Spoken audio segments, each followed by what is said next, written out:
HRS serukan umat, dukung dan kawal, 8 orang yang ditersangkakan Polda.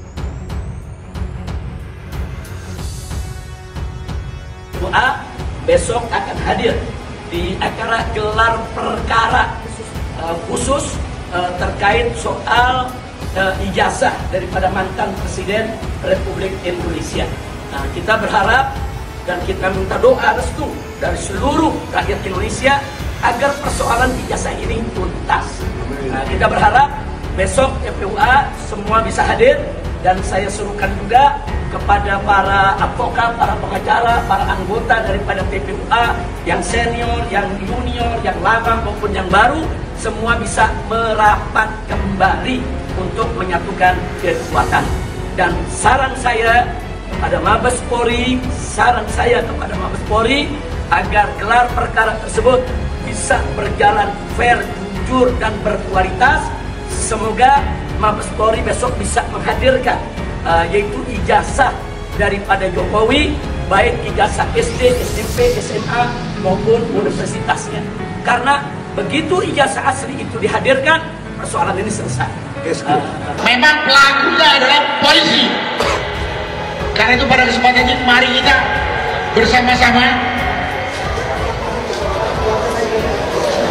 bersama-sama menjaga, mengamankan 8 orang teman kita khususnya yang telah ditetapkan oleh Polda Metro menjadi tersangka kasus pencemaran nama baik Joko Widodo. Berdasarkan hasil penyidikan, kami menetapkan 8 orang sebagai tersangka yang kami bagi dalam 2 klaster. Antara lain 5 tersangka dari klaster pertama yang terdiri atas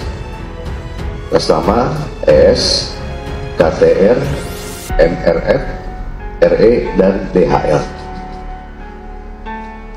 Untuk tersangka dari klaster ini dikenakan pasal 310 dan atau pasal 311 dan atau pasal 160 KUHP dan atau pasal 27A junto pasal 45 ayat 4 dan atau pasal 28 ayat 2 junto pasal 45A ayat 2 Undang-Undang ITE. Untuk klaster kedua, ada 3 orang yang akan ditetapkan sebagai tersangka, antara lain atas nama RS, RHS, dan TT. Tersangka pada klaster 2 dikenakan pasal 310 dan atau pasal 311 KUHP dan atau pasal 32 ayat 1 junto pasal 48 ayat 1 dan atau pasal 35 junto pasal 51 ayat 1 dan atau pasal 27A junto pasal 45 ayat 4 dan atau pasal 28 ayat 2 junto pasal 45A ayat 2 Undang-Undang ITE. Concern saya terhadap para tersangka. Jangan lupa di belakang 5, tapi tersangka kita 8. Jadi 8-8-nya harus diselamatkan. Jadi safe for tersangka, ya. Jadi safe bagi tersangka itu, siapa bilang enak ditahan, ya kan? Mas Roy lebih baik dia di luar, lebih produktif ketimbang di tahanan. Karena itu harus kita pastikan tanggal 13 November nanti tidak ada yang ditahan. Sepakat? Satu. Ya. Yang kedua, kawan-kawan semua, bapak-bapak sekalian, kita berjuang untuk demokrasi. Mati? Nah, kita berjuang untuk demokrasi dan konstitusi. Jadi ini adalah long term, perjuangan jangka panjang, dan ini hanya salah satu tahap, salah satu step bagi perjuangan kita. Besok kita akan bertemu di medan-medan perjuangan lain. Ijazah palsu, barangkali juga impeachment terhadap Gibran dan lain sebagainya. Tes, setuju Gibran di-impeach? Setuju Gibran dimasukkan? Izinkanlah kami dari LBH, Lembaga Bantuan Hukum Advokasi Publik, pimpinan pusat Muhammadiyah mendapatkan mandat dari ayahanda kami, Bapak Dr. Haji Bushro Muqaddas, Ketua PP Muhammadiyah Bidang Hukum, HAM dan Kebijakan Publik, untuk agar LBHP PP Muhammadiyah ikut membersamai Bang Suryo dan teman-teman. Kami diminta untuk menjadi salah satu tim kuasa hukum untuk pejuang-pejuang kita. Mudah-mudahan niat baik kami diterima dengan senang hati oleh bapak-bapak semua dan ibu-ibu semua. Kami pun merasa prihatin terhadap persoalan ini. Sebetulnya ini persoalan yang sangat sederhana, dan publik saya kira sangat paham bahwa ini adalah bagian dari upaya besar untuk mengkriminalisasi para pejuang yang ingin mengungkapkan fakta yang sesungguhnya soal ijazah palsu milik Jokowi. Dan kami juga meyakini bahwa memang ijazah Jokowi adalah palsu. Oleh karenanya maka kami akan membersamai dengan teman-teman dari penasihat hukum, dari Bang Ahmad Kosinuddin dan teman-teman yang lain untuk mendampingi Bang Rismon, Pak Roy Suryo, Bu Dr. Tipa dan yang lainnya. Namun karena kami tadi pagi dikontak oleh Pak Bushro Muqaddas, maka mungkin selanjutnya kita akan mempersiapkan semacam surat kuasa agar kami punya legal standing manakala kami mendampingi di kantor kepolisian. Memang saat ini kami masih sebagai salah satu tim kuasa hukumnya Abraham Samad. Namun karena Abraham Samad tidak sebagai tersangka, ya tentu kami juga ingin mendampingi Bapak Ibu yang statusnya sebagai tersangka. Insya Allah hari Kamis mudah-mudahan tidak dilakukan penahanan. Jadi kalau dilakukan penahanan nanti kita akan upaya hukum, upaya dengan tekanan publik yang semasif-masifnya. Saya kira itu saja yang bisa kami sampaikan. Mudah-mudahan Pak Roy Suryo, Bang Rismon, Ibu Dr. Tipa dan yang lainnya berkenan agar kami dari LBHP Pimpinan Pusat Muhammadiyah ikut membersamai dan menjadi kuasa hukum dalam perkara ini. Terima kasih.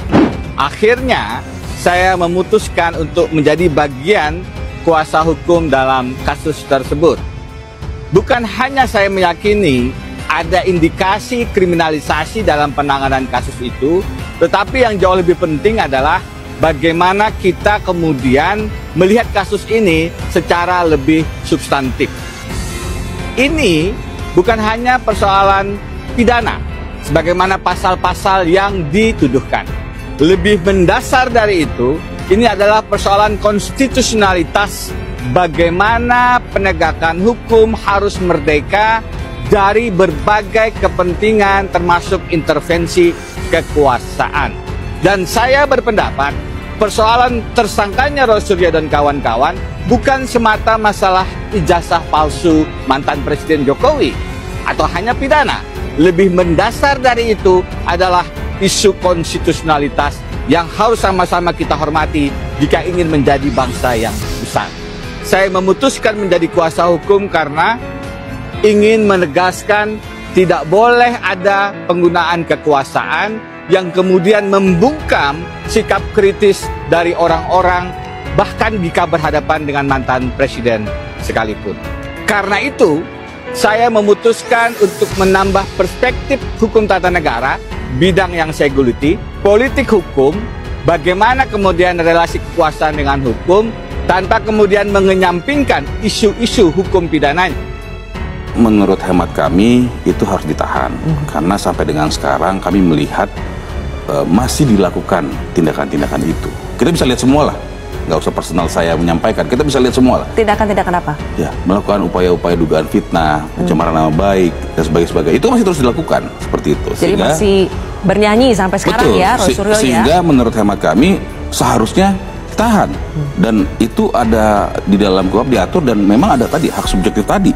Antara lain melakukan pengulangan terhadap tindak pidana. Tapi kami serahkan kepada penyidik. Karena kenapa? Kami tidak berkepentingan sebenarnya ke situ. Kami hanya berkepentingan melakukan pemulihan. Dengan ini kita hadirkan nanti ke persidangan, diharapkan hak-hak Bapak difitnah dan dipencemaran nama baiknya dipulihkan. Saya coba membahas hukum pidana ini dari sisi hukum pidana material, yaitu pasal-pasal yang dipersangkakan, maupun dari sisi hukum pidana formil, yaitu bagaimana proses hukum dijalankan. Saya masuk kepada pasal manipulasi data elektronik, pasal 32 dan pasal 35.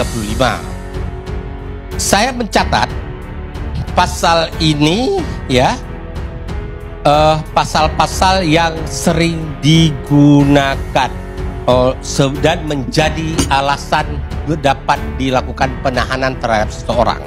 Tapi saya selalu berharap dan berdoa penggunaan pasal ini hati-hati. Jangan sampai nanti timbul moral hazard terhadap hukum dan moral hazard dalam penegakan hukum. Dalam praktek peradilan kita sering sekali terjadi, bukan sekali dua kali, berkali-kali pasal ini hanya dipakai sebagai cantolan untuk melakukan penahanan. Di persidangan sering tidak terbukti. Tidak boleh ada moral hazard dalam penegakan hukum. Masukkan aja dulu, nanti nggak terbukti nggak apa-apa, yang penting kita sudah bisa tahan.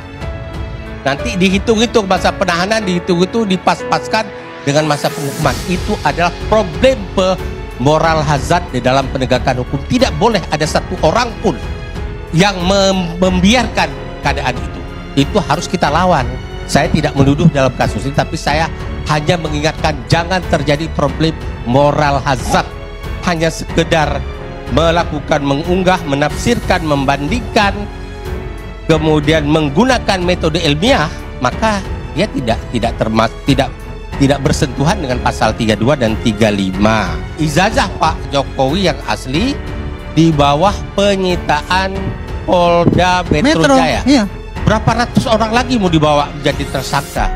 Semakin banyak dibawa menjadi tersangka, semakin liar persepsi publik terhadap Pak Jokowi. Pak Jokowi ini mantan Presiden Republik Indonesia.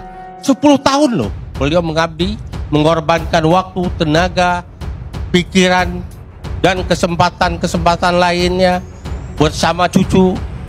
Masa gak punya nilai-nilai kenegarawan? Jokowi yang terhormat, Bapak Presiden, tentu Bapak sayang negara.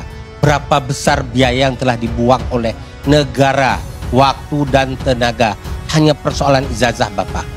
Padahal Bapak bisa mempersingkat penyelesaiannya itu, duduk ketemu, hey Suryo CS, Rismon, ini ijazah saya, periksa kemanapun. Selesai masalah ini. Kenapa Bapak biarkan putra-putra terbaik bangsa bertempur seperti ini?